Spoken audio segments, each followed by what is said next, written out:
Hi all, I have an absolutely amazing game to show you from round 4 of the Gashimov Memorial. Wesley was playing white against Mamedov, Rauf Mamedov. The game kicked off with e4 and we saw a Sicilian defence, a fighting statement from Mamedov. Knight f3, knight c6. Now we see d4, an open Sicilian. And now black chooses the accelerated dragon, so g6 immediately. One slight downside of this acceleration compared to, say, knight f6 is that if knight f6 and white plays knight c3, the c pawn is blocked.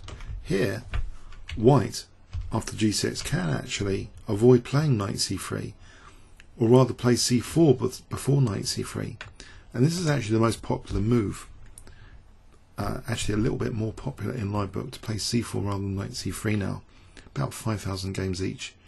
But c4 approaches 6,000. So this Maroczy bind set up on the d5 square. A nice bind positionally. We see black now playing knight f6, knight c3. This is well trodden territory. And now usually bishop e2 is played here, or knight c2. Bishop e2 or knight c2, but f3 now was played instead, which seems fairly logical as well, and is also a very popular move. Black played bishop g7. We have bishop e3, knowing that with this structure, things like knight g4 are less on the cards. The g4 square is controlled a bit more. Black castled, and often queen d2 is actually played here. This is a little bit more popular than bishop e2, but this is also very mainstream as well. But now we head away from territory. Black's next move, we step away with knight h5. Okay, so very few games now in live book, so that's the end of the theoretical debate really. Black is concretely threatening knight f4 here, believe it or not. Even if white castles, for example, knight f4 is actually useful for black to grab this light square bishop. White doesn't want to lose the d4 knight here, particularly after bishop takes. This seems quite attractive for black, taking on d4 with the bishop. And if knight takes c6, black could insert knight takes e2, grabbing the light square bishop, which could be useful. For example, here black seems to have, with either bishop e6 or maybe even bishop a6, coming close to equalizing because of the bishop pair. The bishop pair seems quite nice. c4, bit of a target. So that's actually avoided by Wesley. So this possibility of knight f4, a prophylaxis move against it. g3, but you might think, well, bishop h3 might be useful for black. Let's see. Black actually here played knight takes d4. Why didn't black want to use the downside here of g3? Well, if bishop h3, white could take on c6 and maybe play g4, and then the knight goes back, and then rook g1, and this bishop is actually trappable. For example, if black tries a rescue operation, bishop's getting trapped. So yeah, black has to be careful about a move like bishop h3. So yes, this knight takes d4 was played. And here there's another question in this position: is bishop h3 possible? Well, actually bishop e6 was played.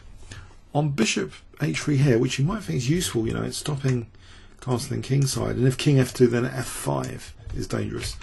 So what would white do? I suspect white could switch to castling queenside. White could play bishop takes g7, throw in a check. Black doesn't want to play a horrible move like that structurally, so say the king steps back, and now white could castle queenside, and I think this is okay for white. Later, looking forward to maybe c5 or e5 even. Black's pieces are not so well placed here. So black played the steadier bishop e6, not trying to exploit this g3 particularly. And here we see f4 gaining a tempo really, because threatening structural damage forces the knight back. So we have an interesting situation of a Maroczy bind plus this looming f5 if it's supported. And white actually castles supporting now f5 with that rook, which would gain extra space. Black probes the c4 pawn, that's protected, but there's nothing now to back it up. There's no quick b5 or anything. So f5 is on the cards for white, but how useful is this for white? Let's see, queen a5, and Wesley does play f5 here, gaining space, but maybe losing a bit of control of e5 potentially. Bishop d7. And now actually, interestingly, if you look just structurally at this position, forget specific moves and variations, structurally in the long term, white has a 3-2 pawn majority in this position. And it's interesting that maybe the queen coming to a5 doesn't really help black's cause after this a3. It seems the pawns are going forward here on the queen side. If things were exchanged off, you know, this 3-2 pawn majority would be dangerous in endgame scenarios. Black now actually plays e6, and there's a kind of gambit involved here potentially of this pawn on a7. Actually, black didn't want to commit to a6 here. We see b4, queen d8, leaving a7 hanging here, but for the moment black's pressurizing f5. This is now significant though to check, like bishop h3, checking bishop h3 at every turn. Bishop takes a7 is something to check here. Here, of course, black's going to be winning f5 if we take on a7. It's not so easy to trap the bishop, you know, with b6. It can be broken out, or actually d6 hanging anyway. But here, actually, it seems e takes f5 might be okay for black. So, for example, like this, and this is okay for black.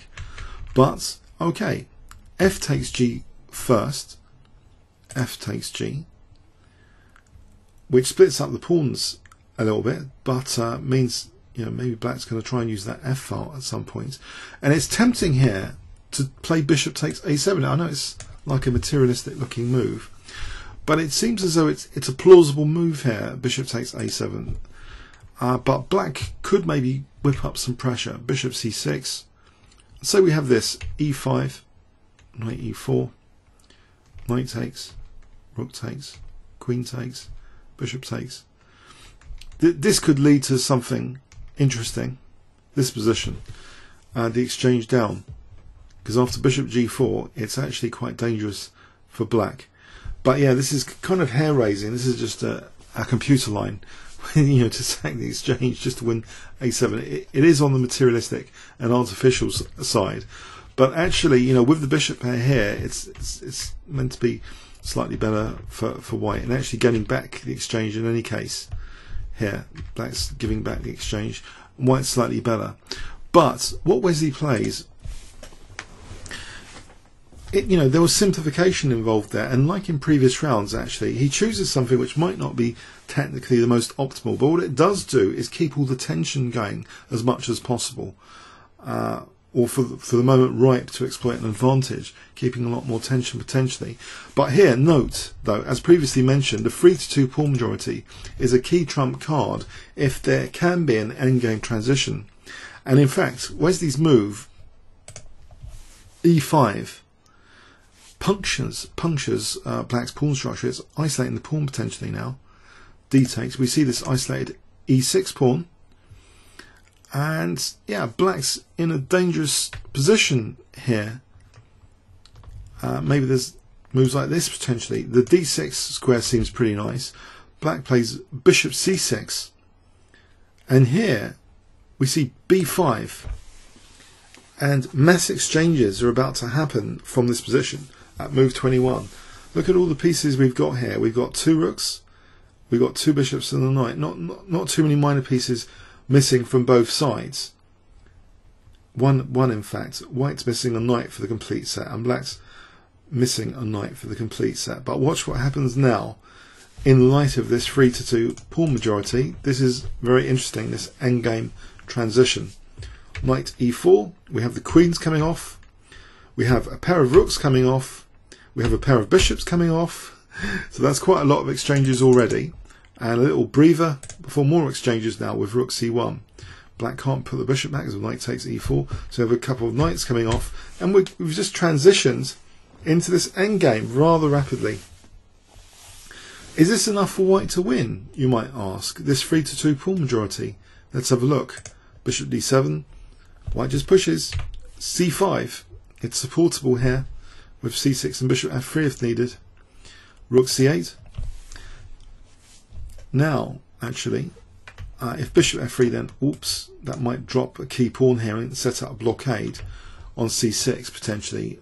Well, White has to be careful about this. How does he move these pawns forward safely? He plays a4 first. King f6, he brings his king up. So both sides are bringing their king to the center to meet each other. Hello, hello. Okay, so opposition is set up here, but White still has this fundamental trump card, which was stored in the position from way back. That's the beauty about pawn structure.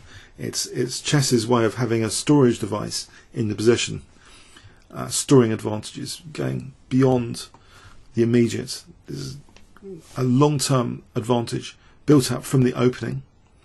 And you could argue the c-pawn was already accelerated with the Maroczy binds not being blocked by the knight. So the pawn majority, maybe a Maroczy binds, is statistically more evident. It's like accelerated. So here it's difficult for black because black is also faced with this very nice and simple bishop f3 looking at b7. Doesn't really want to play a move like b6. You know, c6 looks just horrible. The bishop would move back. We'd have things like a5 and rook a3 after, surely. So here we see black actually playing a passive move. He can't do it that much spectacular wise. He's only got two pieces now anyway. Bishop f3. The pawn is attacked, it's protected. King d3 now, giving some extra options here, like this and this maybe. We see g5. And now king c4 is played, supporting the pawn, freeing the rook. Maybe to kick this king somewhere. h5. But now we see actually a5. The pawns are working well together. And this b6 seems very strong actually. What's going to happen after something like b6? g4. And in fact b6 is played now without delay. Attacking the rook in return. So a takes, a takes. The rook moves. And this is just a very, very strong, in fact winning position at this point. White has a number of ways of winning this position. He actually played rook e3 check. It seems c6 is pretty strong as well, even if rook d4 check was allowed. This position is pretty strong.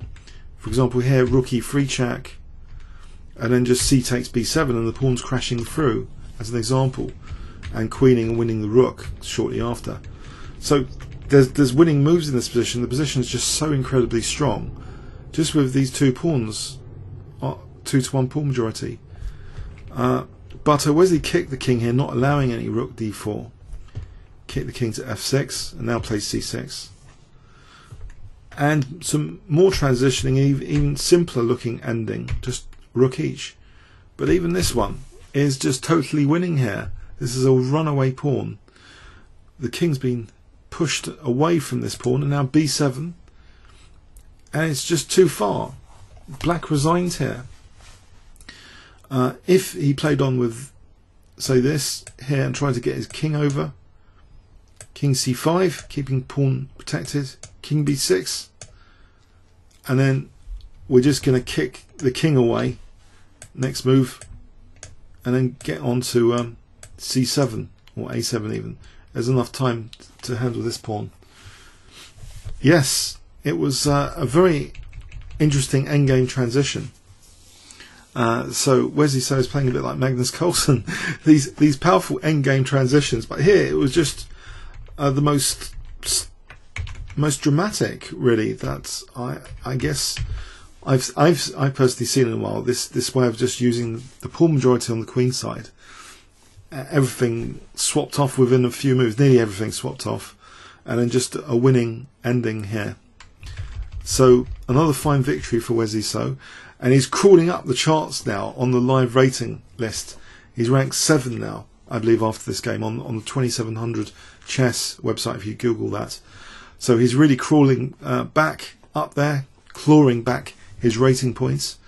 What a fantastic tournament. And he's actually ahead of Magnus Carlsen after round 4.